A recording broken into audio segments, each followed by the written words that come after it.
Assalamualaikum warahmatullahi wabarakatuh. Nama saya Egi Windira Waryani dari kelas KR 4201B. Di sini saya akan mempresentasikan salah satu mata kuliah saya, yaitu Reka Latar, dengan pembahasan materi tentang teknik embroidery. Oke,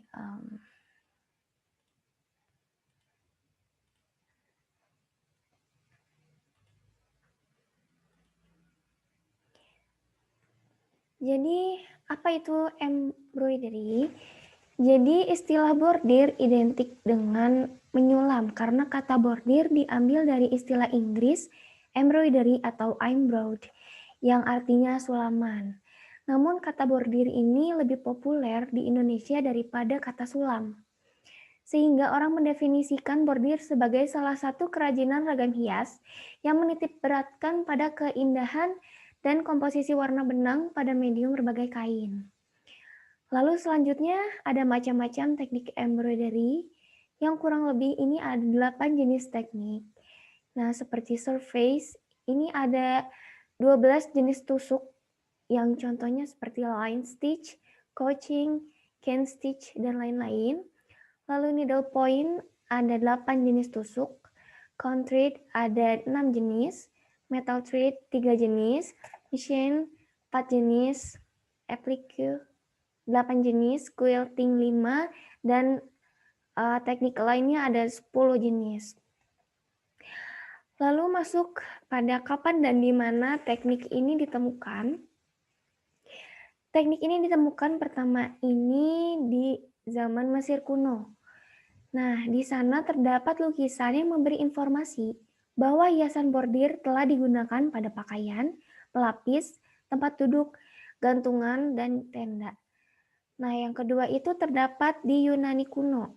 Nah, demikian juga dengan bangsa Yunani kuno sekitar abad ke-6 sampai 7 ditemukan bahwa teknik ini telah dipadukan dengan kain. Hal ini dibuktikan dengan ditemukannya lukisan di atas vas. Yang ketiga terdapat pada era keemasan kerajaan Bizantium. Dipercaya pula pada kerajaan Bizantium juga telah mengenal teknik ini. Berbagai hiasan telah dibuat dengan teknik sulam tangan, salah satunya ada pada pakaian kerajaan. Lalu keempat ada di Cina. Di Asia teknik embroidery ini sudah diklaim ada sejak dinasti Tang. Hiasan bordir ini mencapai puncaknya saat kerajaan dinasti Qing. Kala itu pakaian kebesaran pada para pejabat kerajaan yang terbuat dari sutra telah dihias oleh hiasan bordir. Hal ini berlangsung terus dari tahun 1644 hingga 1912. Jadi hiasan teknik sulam di atas kain sutra dipercaya pertama kali ditemukannya di Cina. Lalu yang kelima itu ditemukan di India. Nah, di negeri Mahabharata ini, teknik embroidery ini merupakan salah satu kerajinan kuno karena telah begitu lama dikenal. Hasil produk embroidery India tercatat sebagai salah satu yang berpengaruh sampai ke negeri-negeri di benua Eropa pada abad ke-17 dan 18. Lalu, mengapa sih masih diminati teknik embroidery ini? Karena yang pertama, teknik ini memiliki ciri khas dan keunggulan tersendiri di bidang kerajinan tangan. Motif dari embroidery biasanya diambil dari seni dan budaya daerah dan diproduksi secara manual atau handmade. Yang kedua, tidak dapat dijual secara massal. Produk dengan teknik ini tidak dapat dijual secara massal karena di setiap sulaman menggunakan beragam teknik embroidery yang saling dikombinasikan menghasilkan suatu karya yang spesial. Yang ketiga, ini merupakan sebuah kerajinan kreativitas manusia. Embroidery bukan hanya dekorasi semata, namun kerajinan yang mengandalkan kreativitas manusia untuk memberikan hasil yang terbaik dan eksklusif. Oke, selanjutnya bagaimana penerapan teknik? Nah, penerapan teknik ini bisa secara manual dan mesin. Nah, kalau secara manual ini dilakukan secara manual alias menggunakan keterampilan dari tangan. Tentunya, jenis bordir ini tidak akan mampu bersaing dengan bordir digital, terutama dalam mengerjakan pesanan dalam jumlah besar dan dalam waktu yang singkat.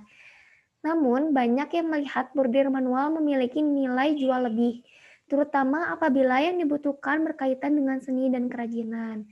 Nah, secara manual ini memiliki 12 jenis tusuk yang terdapat gambar-gambar di bawah ini cara-cara atau tutorial jenis tusuk manual.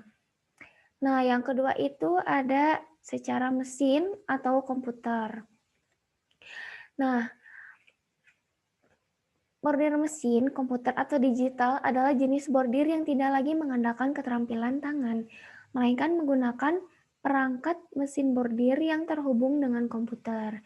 Di dalam jenis bordir ini, teknik sulam yang bisa digunakan sebenarnya tergantung dari kapasitas dan kemampuan mesin bordir itu sendiri. Namun biasanya variasinya sedikit dan beberapa yang umum tersedia adalah tusuk lurus dan tusuk zigzag. Tusuk lurus ini untuk membuat pinggiran atau kerangka pada area yang akan dibordir. Tusuk lurus ini juga bisa digunakan untuk membuat hiasan atau motif yang berupa garis lurus atau melengkung, ataupun isian bordir sesuai kebutuhan. Lalu yang kedua, tusuk zigzag, biasanya untuk kebutuhan umum dengan berbagai bentuk.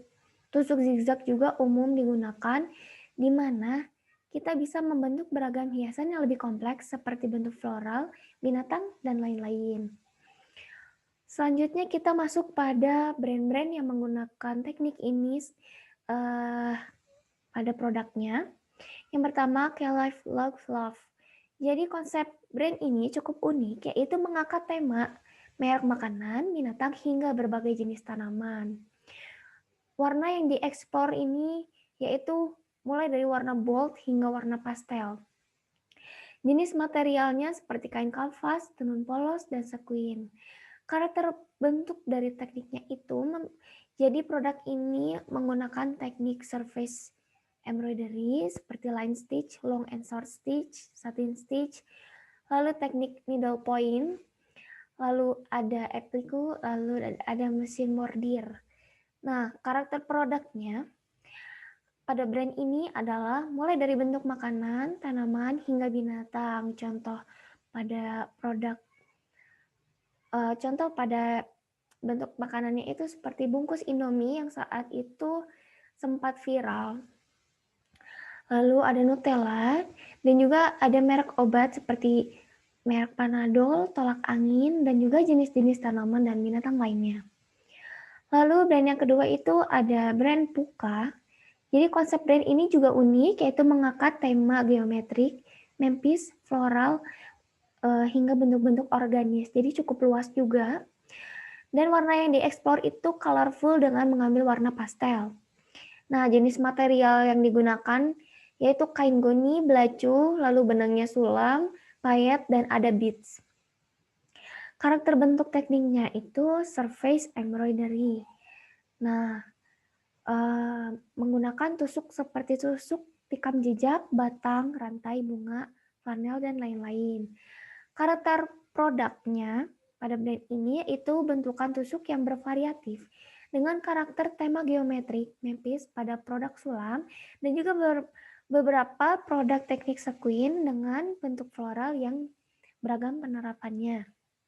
Selanjutnya ada desainer yang menggunakan teknik ini seperti Tala Barbotin Holiday. Jadi Tala ini semakin sini membuat sebuah brand yang nama brandnya itu dari nama aslinya dia, yaitu Tala Barbotin Holiday. Nah, konsep brand ini sangat berbeda dan menarik, yaitu Tala menggunakan konsep Timur Tengah yang terinspirasi dari leluhur Lebanonia, seperti motif yang menceritakan tentang kondisi sebuah desa. Jenis material yang digunakan yaitu denim, cotton, silk, dan ada beads. Konsep warna yang diekspor warna-warna earth tone. Nah, jadi karakter bentuk tekniknya itu menggunakan cane stitch, silk embroidery, ada tark, dan agbani. Karakter produknya dari brand ini yaitu tahan lama. Produk ini mempunyai ketahanan pada material.